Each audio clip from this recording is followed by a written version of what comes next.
करो या मरो की स्थिति इंडिया के लिए है, ये डॉट डॉट वाली इंडिया के लिए है, क्योंकि कहीं ना कहीं वो जद्दोजहद कर रहा है अपने आप को फाइट में लाने के लिए। ऐसा तो नहीं ना है कि फाइट एक तरफा ना हो। ये इंडिया वाले जो नेता हैं इनको ये लग रहा है कि अभी तो ईडी सीबीआई भेज रहा है, 2024 जीत गया तो जेले भेज देगा पूरा का। लालू यादव जब तक राजद का शासन रहा, अक्षुण्ण उनका मंत्रिमंडल रहता था। रामचंद्र पूर्वे के यहाँ की, ममता बनर्जी की कितने पॉलिटिकल पार्टी, कितने लीडर्स के यहाँ ईडी सीबीआई, कांग्रेस के लेकिन है क्या कि एक नैरेटिव सेट किया गया है, एक पॉलिटिकल डिस्कोर्स चल पड़ा है कि जो लोग अपोजिशन में है उसको डिस्टर्ब किया जा रहा है। नाश्ता भी खत्म होने पर है और चर्चा भी अब अपने अंतिम पड़ाव पर। अब हम डिस्कस करेंगे कि 2024 की लड़ाई में मुद्दा हो क्या सकता है। मणिपुर नॉर्थ ईस्ट का स्टेट, मुझे लगता है कि जो लोग राजनीति को बहुत करीब से देख रहे हैं उनको इस बात का एहसास होगा कि अटल बिहारी वाजपेयी जी की सरकार के पहले शायद ही नॉर्थ ईस्ट को कभी राष्ट्रीय राजनीति ने तवज्जो दिया। थोड़ा बहुत आसाम को तवज्जो मिलता था, बाकी किसी स्टेट को तवज्जो नहीं मिलता था।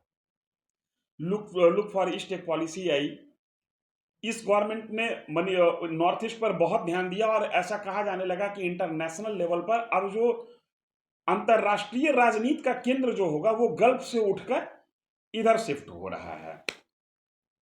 खैर वो तो क्या होगा नहीं होगा कहना मुश्किल है, या मैं नहीं जानता।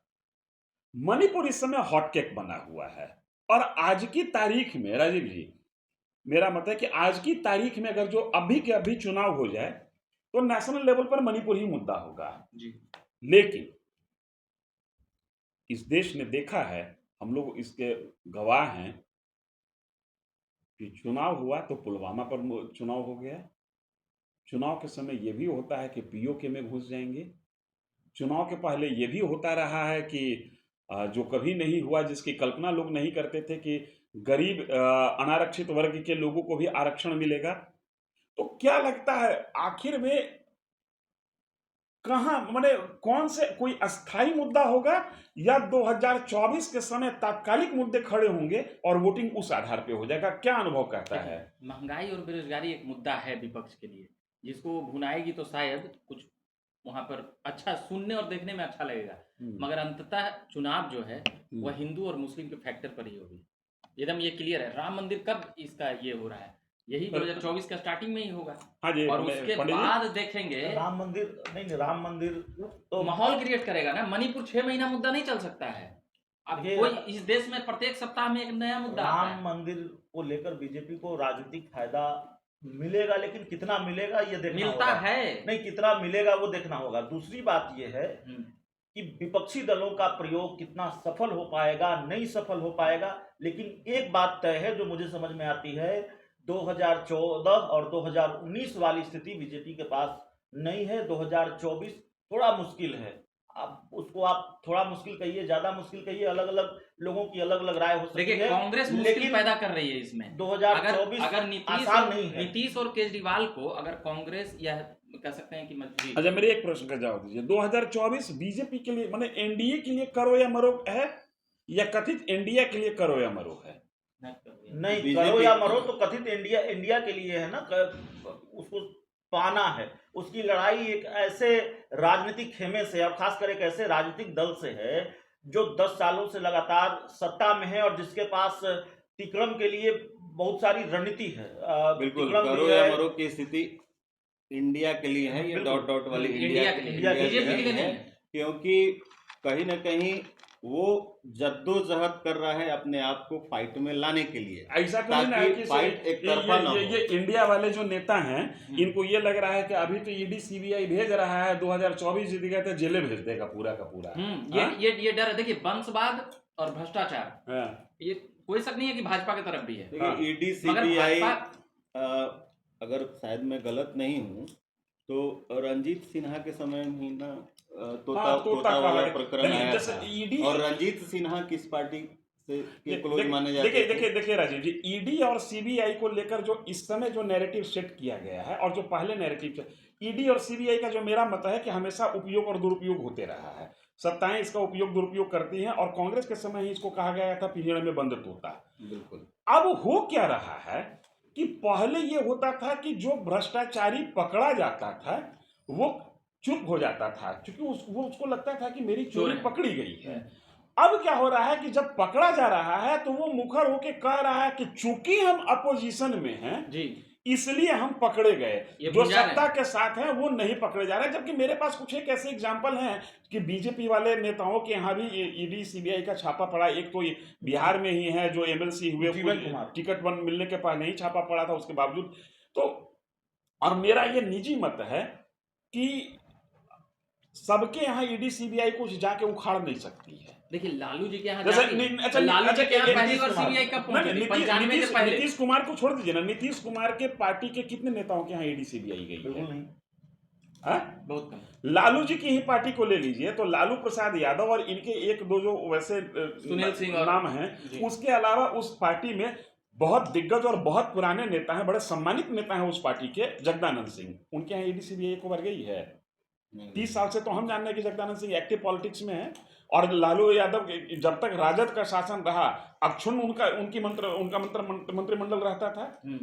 रामचंद्र पूर्वे के यहाँ की, ममता बनर्जी के कितने पॉलिटिकल पार्टी, कितने लीडर्स के यहाँ ईडी सीबीआई, कांग्रेस के लेकिन है क्या कि एक नैरेटिव सेट किया गया है, एक पॉलिटिकल डिस्कोर्स चल पड़ा है कि जो लोग अपोजिशन में है उसको डिस्टर्ब किया जा रहा है। लेकिन इसको सबसे ज्यादा लालू परिवार भुनाती है। मैं ये समझना चाहता हूं आप लोगों से कि 2024 में मोदी जी के सामने जो विपक्षी एकता उठ के खड़ी हुई है, और जो लोगों की समझ बन रही है कि आने वाले दिनों में जो 4 राज्य के इलेक्शंस होंगे वहां पर विपक्षी एकता का एक जो महत्वपूर्ण पिलर है वो और बड़ा हो जाएगा, उसकी ताकत में इजाफा ही होगा। कांग्रेस को लूज नहीं करना है कुछ।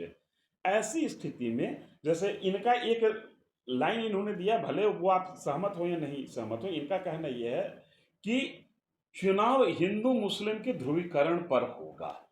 आप लोग सहमत हैं कि हिंदू मुस्लिम के ध्रुवीकरण पर होगा, या कुछ लोग ऐसा भी कहते हैं कि मोदी जी अगर जो चुनाव हारता हुआ देखेंगे ना तो पीओके में घुस जाएंगे? इसमें चर्चा रहता है ना मार्केट में जी, रहता है कि नहीं रहता है?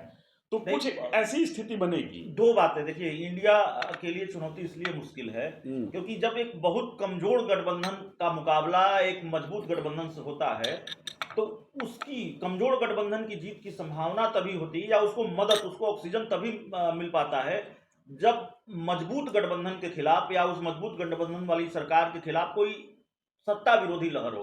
वो अभी नजर नहीं आ रही है बीजेपी या केंद्र सरकार के खिलाफ। दूसरी बड़ी बात है, आपने कहा कि, मैं भूल गया सर आपका सवाल, आपने जो पूछा। देखिए मेरा कहना यह है कि अक्सर ये कहा जाता है, पब्लिक डोमेन में ये बातें रहती हैं, आम लोगों की बात रहती है कि मोदी जी को अगर जो अनुमान होगा कि हम चुनाव में सफल नहीं हो पा रहे हैं तो पीओके में घुस नहीं, तो मुझे लगता है राम मंदिर का उद्घाटन होने वाला है, मुझे लगता है न पीओके न राम मंदिर, बीजेपी मोदी कम से कम बिहार बीजेपी की अगर बात करें, या बीजेपी मोदी मॉडल की ज्यादा योगी मॉडल पर चुनाव लड़ेगी। बुलडोजर आपको खूब सुनने को मिलेगा। जहां तक बात बिहार की है तो बिहार में बीजेपी सफल नहीं हो सकती है जब तक लालू नीतीश साथ है। मतांतर है, यही तो लोकतंत्र है। हाँ, यही लोकतंत्र है, बिल्कुल। राजीव जी, बुलडोजर जो है ना, ये यूपी तक ही सीमित है, यूपी तक ही रहे, वही बोला। अभी योगी बाबा के फेस को अभी बड़ा नहीं किया जाएगा, अभी बड़ा फेस मोदी ही रहेंगे जी। अच्छा, एक चीज आप लोग क्यों मिस कर रहे हैं? जो कहा जा रहा है कि यूनिफॉर्म सिविल कोड और यूनिफॉर्म सिविल कोड के अंदर ये पॉपुलेशन पॉलिसी। धीरेन्द्र जी, हम इस पे बताना चाहते हैं कि जब ये आएगा, बीजेपी किसी भी प्रकार से मुसलमानों को सड़क पे लाके प्रोटेस्ट करवाना चाहती है। जैसे ही मुसलमान सड़क पे आएंगे और उसके बाद हिंदू जब देखेंगे कि ये इतनी संख्या में है और वो लोग हिंदू साइलेंट है, उग्र होंगे, हिंदू चुपचाप घर में रहेंगे, हिंदू जाके कमल जाति की बेड़ियां टूट जाएगी, जाति की बेड़ियां टूट जाएगी। ये बात जो आप समझ रहे हैं जी, ये मुसलमान नहीं समझ रहा है कि हम रोड पर जाएंगे तो ध्रुवीकरण उधर भी नहीं, तो वो लोग निकलेंगे, वो लोग विरोध करेंगे। इसी बार किया ना, अतीक अहमद वहां मारे गए, यहाँ पटना में समर्थन कर दिया हनुमान मंदिर वाला वहां पे। मतलब तो जैसा हमको ये पता है कि मेरे सड़क पर निकलने के कारण आप भी सड़क पर निकलिएगा और आपकी तादाद बड़ी हो जाएगी, नेता बनने तो का फिर हम क्यों निकलेंगे? बिहार और हिंदुस्तान है, यहाँ नेता बनने का जुनून थोड़ी है किसी का कम हुआ है। वो मुस्लिम का नेता शांत होगा तो कहेगा ना रे हमें करियो, वो शांत होगा, ऊपर से राज्य में ओवैसी भाजपा जी आ अगर जाएंगे। चुनाव हार रही है तो वो प्रादेशिक मुद्दों की वजह से हार रही है।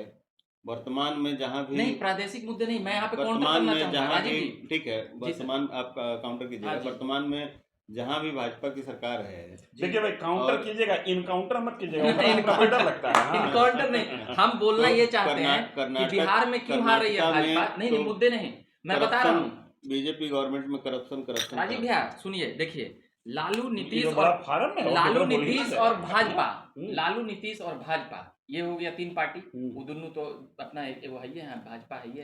तो ये दोनों क्या है, जब ये दोनों एक तरफ चले गए और ऊपर से कांग्रेस भी चली गई 6%, अब 15, 20 और 6 सब जोड़ के ऊपर से कम्युनिस्ट भी जब चला गया तो 50% लगभग वोट उधर है और भाजपा के पास 45% है। तो ये तय है कि 20-20 सीट के टक्कर हो रहा है। अब बाकी उसी में 5-6 ऊपर नीचे हो जाए तो कोई नहीं कर सकता है, मगर भाजपा बिहार में तो अब पहले की स्थिति में नहीं रहेगी। कुल मिला के मन स्थिति ये बन रही है हाँ। कि ध्रुवीकरण होगा, जी, चाहे वो राम मंदिर के निर्माण अभी ज्ञानवापी राम मंदिर के निर्माण के कारण जी। पूरे देश में जो कहा जा रहा है कि हम पूजा कराएंगे, उसके कारण हो जाए, ज्ञानवापी के कारण हो और जाए, इस देश या में ध्रुवीकरण, UCC वीरेंद्र के जी कारण। अंतिम सेंटेंस, और इस देश में ध्रुवीकरण तब तक होगा जब तक इस देश में आखिरी मस्जिद है, तब तक इस देश में ध्रुवीकरण होते रहे। ये तो खैर बहुत बड़ी बात कह दी, उतनी दूर जी। तक मैं नहीं जा सकता जी। क्योंकि मेरी दृष्टि उतनी दूर नहीं, उम्र का भी एक तकाजा है। आप सीनियर इस चंक में इतना ही, आगे हम प्रादेशिक बात करेंगे।